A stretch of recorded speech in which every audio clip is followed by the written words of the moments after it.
Immagini di vita quotidiana, immagini dell'odissea vissuta ogni giorno da studenti, lavoratori, dal popolo, dei pendolari. A realizzare il video e a postarlo su YouTube i ragazzi del Sindacato Studenti e dell'Associazione Studenti Universitari, che hanno creato anche il sito Trenitardo, in cui documentano i loro viaggi in treno e le difficoltà vissute ogni giorno.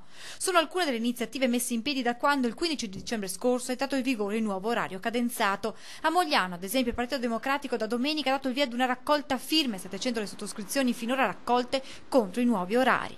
Questo ha coinciso purtroppo con la soppressione per quanto riguarda la tratta che interessa a noi, cioè Treviso-Venezia, di una serie di treni, soprattutto la mattina presto e nelle fasce orarie serali. Le firme verranno inviate poi al Presidente Zaia e all'assessore Chisso affinché siano ripristinati i vecchi orari. Noi chiediamo che venga realizzata al più presto la metropolitana di superficie con l'annessa collegata stazione di Marocco. A Mogliano per i pendolari la situazione, dicono, è diventata insostenibile. Abbastanza tremendo.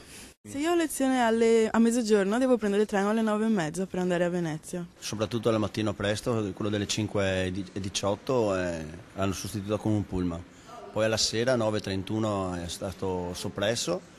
Quindi alla sera l'ultimo per tornare qui a Mogliano da Venezia noi ce l'abbiamo alle 11:04. Per la gente che finisce tardi alla sera a Venezia di lavorare, per esempio anche alle 10, alle 11, l'ultimo treno è alle 11:04 o quello prima alle 10:04 di sera e dopo c'è un buco fino alle 11. Un disastro, sì, perché alla sera gente che lavora a Venezia l'ultimo treno è alle 23:04.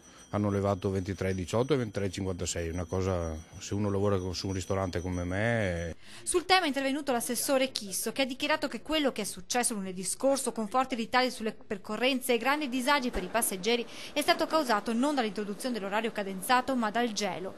Per quanto riguarda l'orario cadenzato, ha continuato l'assessore, è indubbio che abbia creato disguidi. Si tratta comunque, ha aggiunto Chisso, di problemi che si stanno gradualmente risolvendo. Intanto i pendolari si dicono pronti a scendere in strada.